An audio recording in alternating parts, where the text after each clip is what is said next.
noite, irmãs. Hoje o palestrante era outro, mas ele ficou dodói.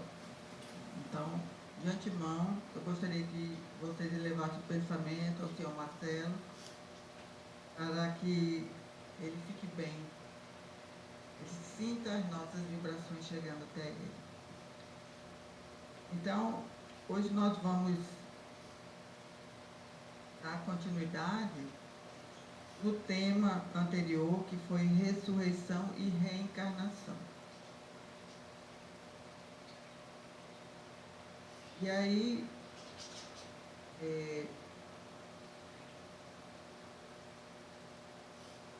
eu acredito que a maioria de vocês tem uma ideia do que seja, qual a diferença da ressurreição para a reencarnação.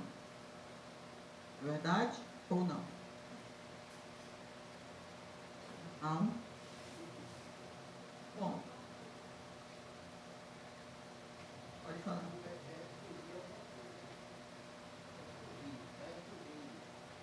Reencarnação, a gente reencarna de volta no filho, né? Ressurreição é a mesma coisa também, é tudo a mesma coisa. Isso. Ressurreição é ressurgir, né?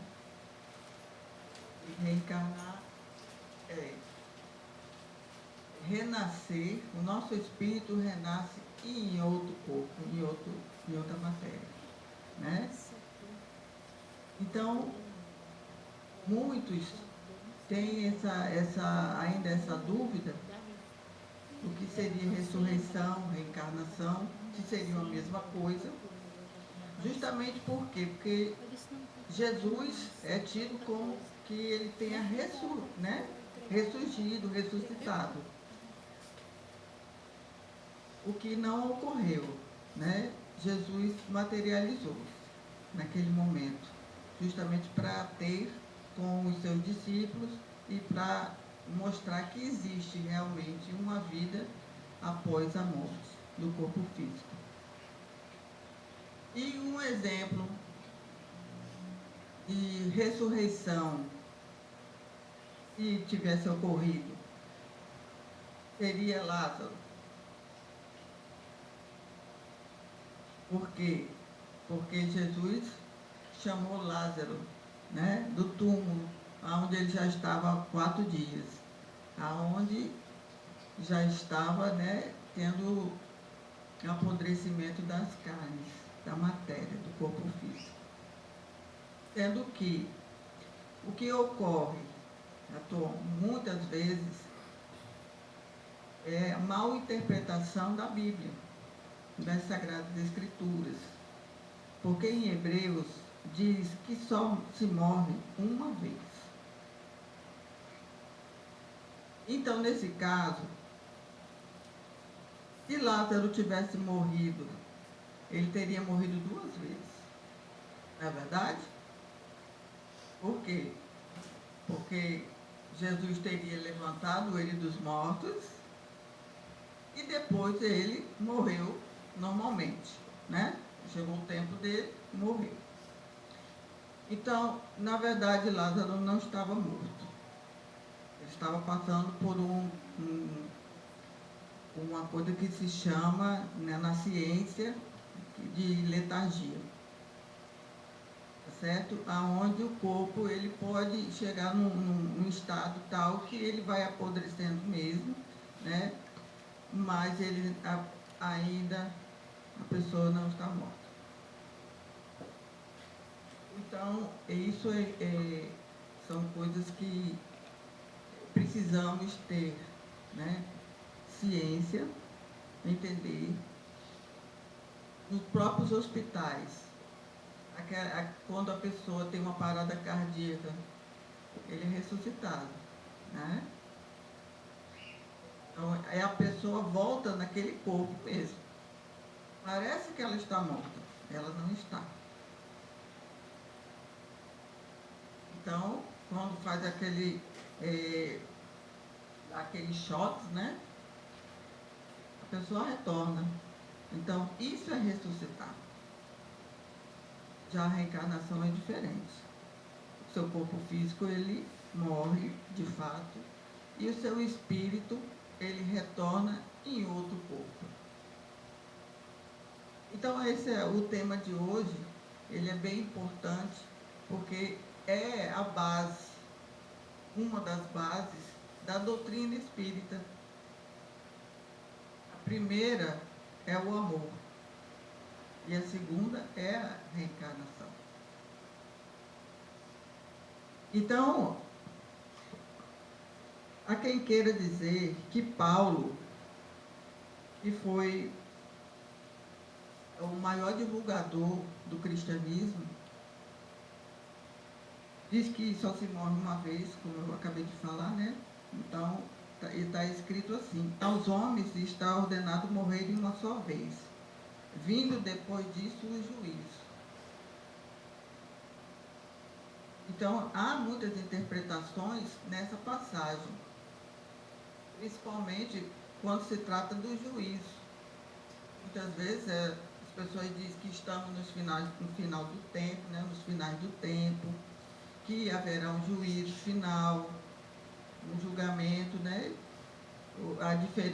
A separação do joio e do trigo. Mas se realmente fosse acontecer, aqui somente, quem de nós seria o joio, quem de nós seria o trigo?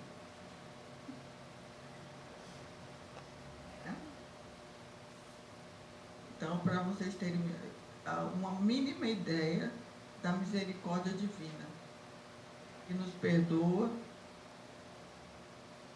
e tem o seu amor sem fazer acepção a nenhum de seus filhos, porque sabe o quanto nós somos pequenos ainda, né?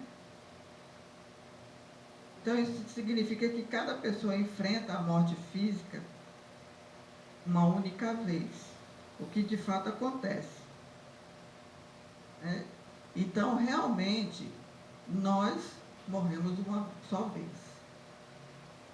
Nós, aqui neste momento, nesse corpo físico, não retornará. Chegará ao fim dele.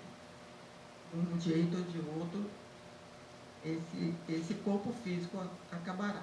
Então, corretamente falou Paulo, não é verdade?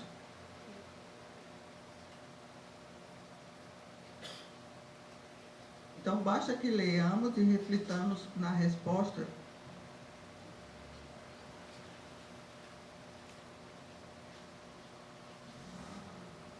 Vocês vão disfarçando aí, viu? Porque essa palestra não foi preparada.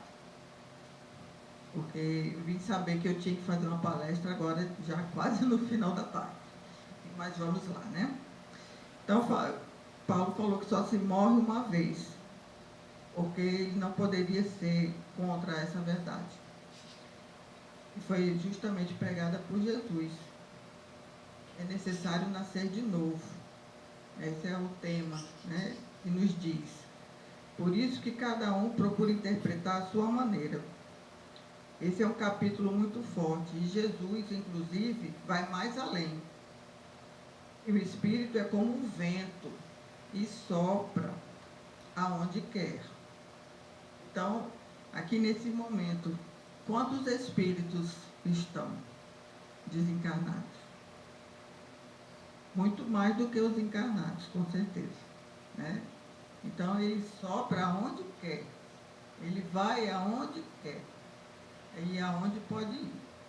Nós, encarnados, temos nas nossas limitações. Então, você ouve a sua voz, mas não sabe de onde ele vem. Quantas vezes nós já escutamos chamar o nosso nome? Quantas vezes já sentimos aquele arrepio, sentimos que estão ao nosso lado, né? Que estão ali falando alguma coisa, que nós não sabemos aonde eles estão. Então, que ele já existia antes mesmo de nós encarnarmos, os espíritos já existiam. Então, não sabemos nem para onde vão, onde eles estão e o como estão, né? Então, ele vai continuar sempre, o espírito, vai continuar sempre existindo, depois que passar pelo corpo físico. E se ele passou pelo corpo físico uma vez, para crescer e aprender, por que ele não pode passar outra vez? Na natureza, tudo se renova. Já prestaram atenção nisso?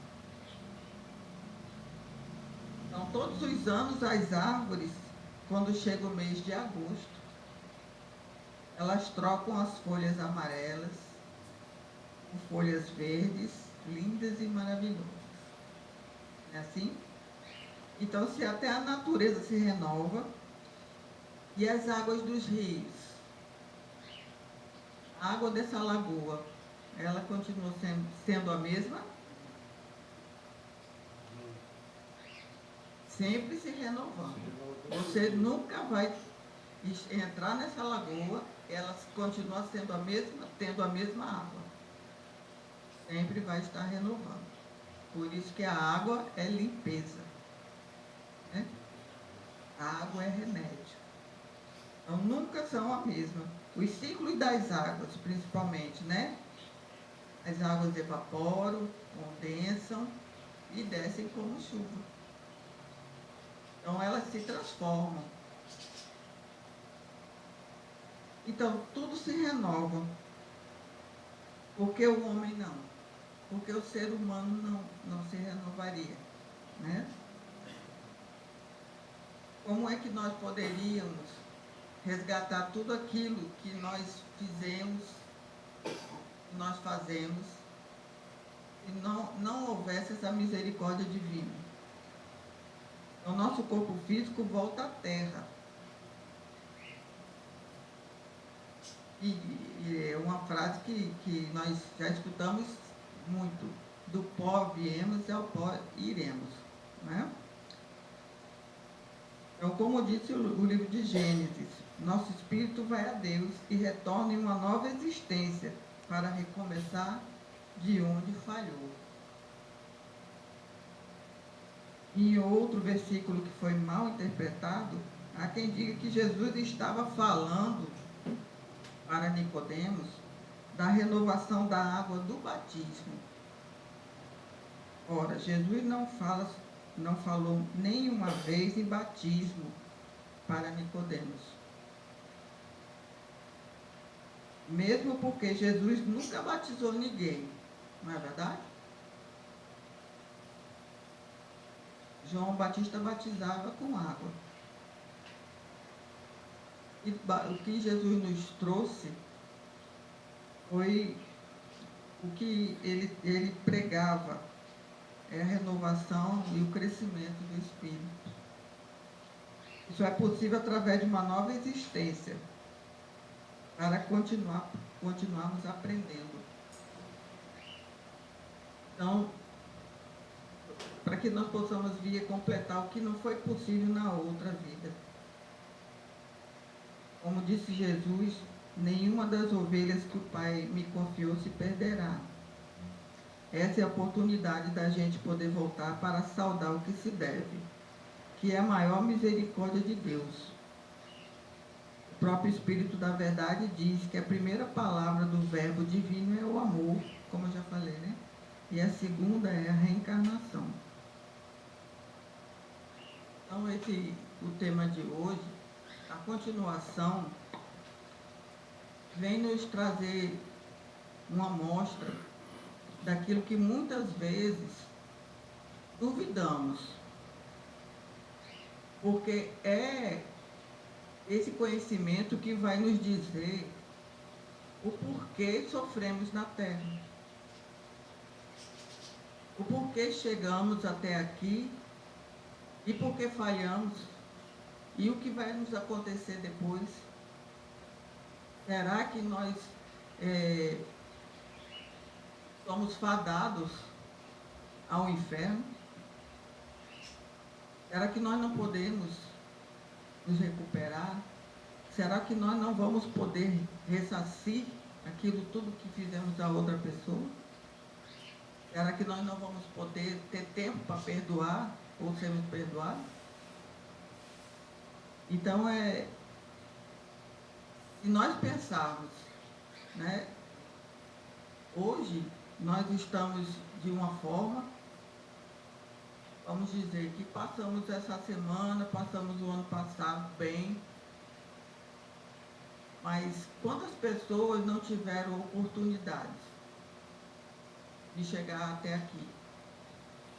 Quantas pessoas ficaram no meio do caminho? Quantas pessoas hoje estão nos hospitais, estão nas ruas, estão nesse momento tirando suas vidas?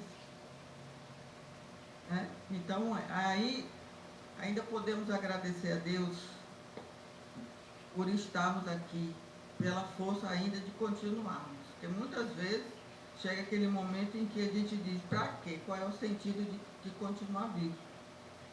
Então, nós já nascemos com aquele sentimento de que sempre vai valer a pena. Sempre vai valer a pena. Nós temos que lutar.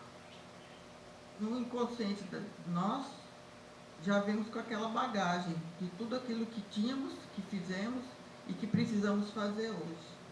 Mesmo quando somos crianças. Então, quando Jesus fala sobre a água, né, para nascer, precisamos, né, passar pela água, nascer da água. Fica aparecendo justamente, se Jesus fala em água, é uma nova vida. Para muitos foi considerado como a água do batismo, mas não é. É a nossa reforma, é a nossa mudança enquanto ser encarnado. É a nossa transformação. E a água transforma tudo.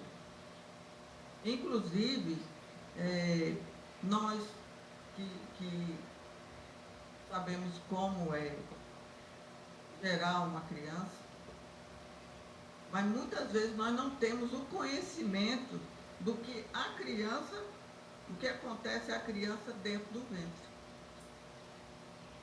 Porque para nós, aquele líquido, aquela água, é uma forma dela se alimentar. Então, para quê? Somente, para que a água? Porque é só o alimento? É só uma forma de a criança se manter ali? Por que não seco?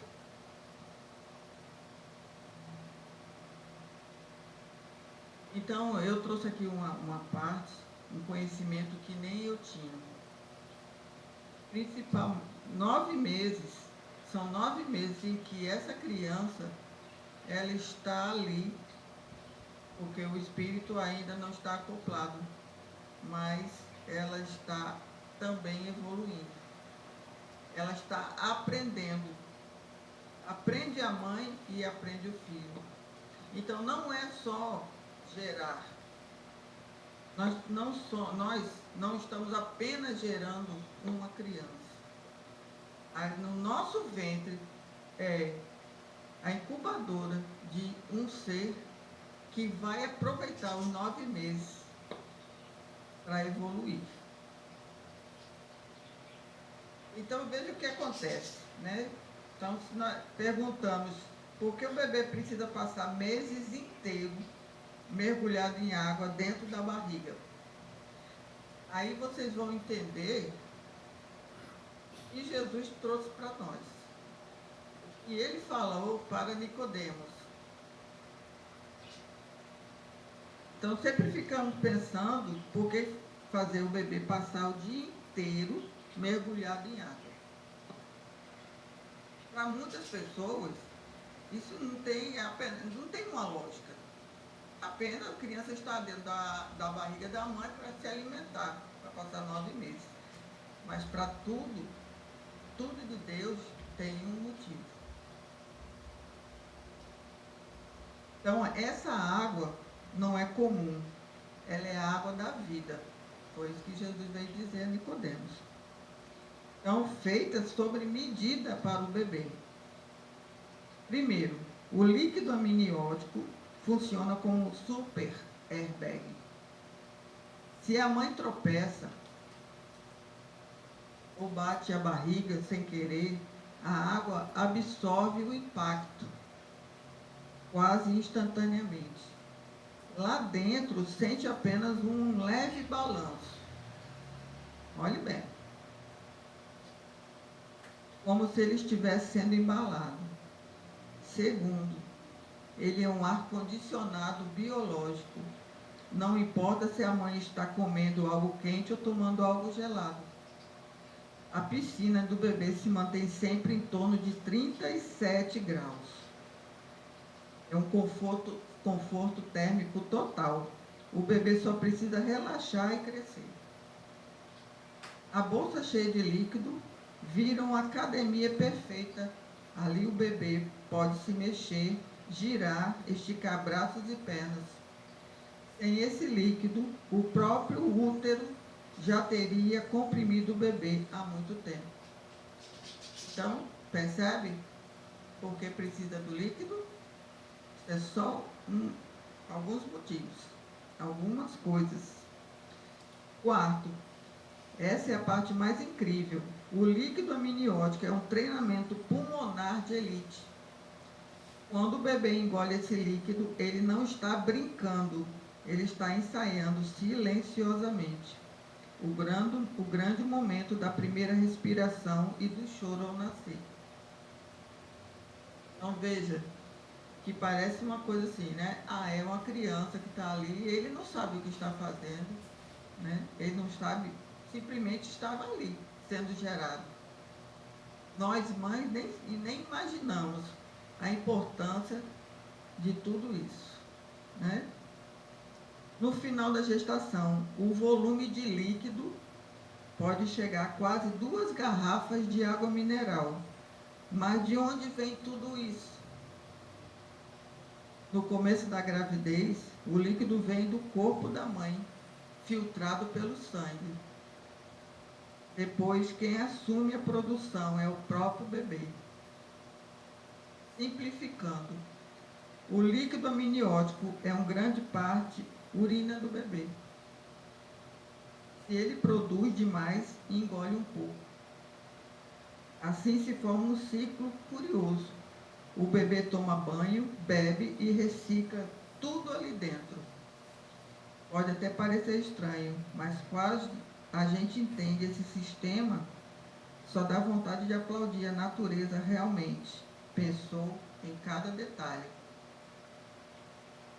Então, o pouco que eu falei sobre uma gestação, sobre a água, diz um pouquinho do que é Deus, do que Ele faz por nós, do que Ele prepara para nós. Mesmo as pessoas que não tiveram ainda filhos, sabem muito bem o que uma mãe é ligada ao filho, o que uma pessoa é ligada à outra, porque ninguém se encontra por acaso. Então, só aqui, nessa reunião de pessoas, existe um propósito dado por Deus. E por toda a espiritualidade, começar pela mentora dos trabalhos, que é a irmã Dulce, e sua falange. Por mais que nós pensemos, eu vou ali na organização Espírita Irmã Dulce, vou ali para conhecer, vou ali para saber como é. Vamos ver se eu vou ser convencida de alguma coisa. Muitas vezes nós vamos pela dor e não vamos pelo amor. Mas pode ter certeza que tudo tem seu propósito. Então, o que nós podemos fazer? O que nós podemos falar? É que nós tenhamos um pouquinho mais de atenção em tudo aquilo que está à nossa volta. Para que a gente possa realmente colocar em prática uma pequena frase: vigiar e orar. Porque hoje as pessoas não têm mais paciência. Nós estávamos aqui conversando sobre empatia. E muitas das pessoas não têm mais. O conversar, o dialogar, o de olhar um no olho do outro, está difícil, está muito difícil. Mas não é impossível. Existe algo impossível para Deus? Não.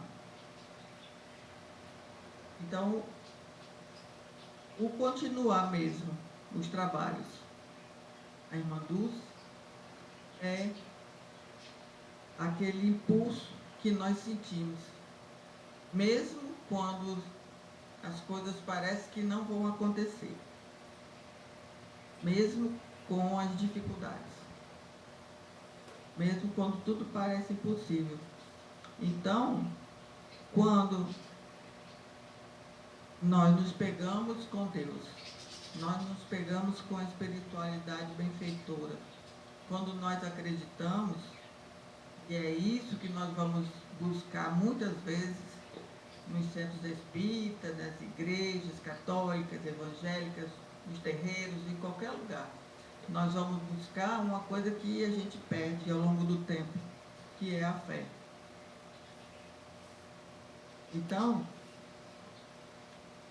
esse título de hoje, tudo aquilo que nós estamos aprendendo, que eu falei no início, que é a base da doutrina espírita, é justamente isso. Entender porque muitas vezes uma criança nasce doente, porque nós começamos de um jeito e aos poucos vamos mudando, porque de repente uma doença vem e nos leva, de repente uma doença vem e nos coloca de cama, e porque muitas vezes nós só vamos ter aquele acolhimento da nossa família quando nós estamos naquele momento de dores. Porque enquanto estamos bem, muitas vezes nem falamos uns com os outros. Então, tudo acontece num círculo, numa corrente que nós não percebemos muitas vezes. Nós nascemos na família certa. Muitas vezes nós adquirimos ali, né, naquela vida passada, os nossos inimigos, aqueles que muitas vezes destruímos. Então, como é que nós vamos conseguir que aquelas pessoas nos perdoem, se não nascendo na nossa família, se não sendo gerada no nosso ventre? Tem criança que lembra, né? Porque o espírito ele vem e vai, ele não pode acoplar. Mas naqueles momentos em que ele está ali, pertinho da mãe, muitas vezes a criança sente: essa foi minha inimiga. E quantos abortos espontâneos acontecem quando isso ocorre? O próprio bebê não quer ficar no ventre da mãe. Então, meus irmãos, o que nós podemos dizer nesse momento, nessa noite, é que nós creiamos mais, tenhamos mais fé. Se nós queremos a cura do nosso corpo, da nossa matéria, primeiro precisamos curar o nosso espírito. E é ele que adoece primeiro. Então vamos procurar nossa saúde espiritual, nossa saúde mental, para podermos adquirir a nossa cura do corpo. Que assim seja. Graças a Deus.